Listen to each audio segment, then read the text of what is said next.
Hello everyone, in this video I'm going to show you how to remove footer in Divi theme. So here is our footer and you want absolutely delete it. So what should you do? First thing you should do, go to the dashboard, find Divi tab and click Theme Customizer.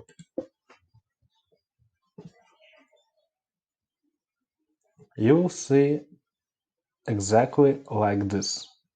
So from left screen you should find additional CSS. Click it.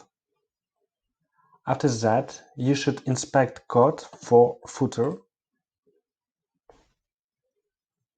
and you will see main footer has ID main footer. So you should just write this CSS. Hashtag main footer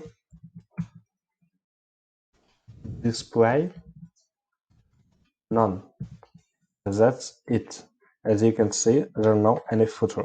Let's check with inspector. Okay, you see, there are no any footer. And click publish.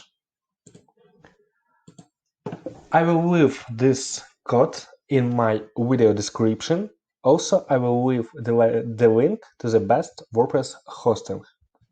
Hope this video helped you. Thanks for watching. Subscribe. Have a good day.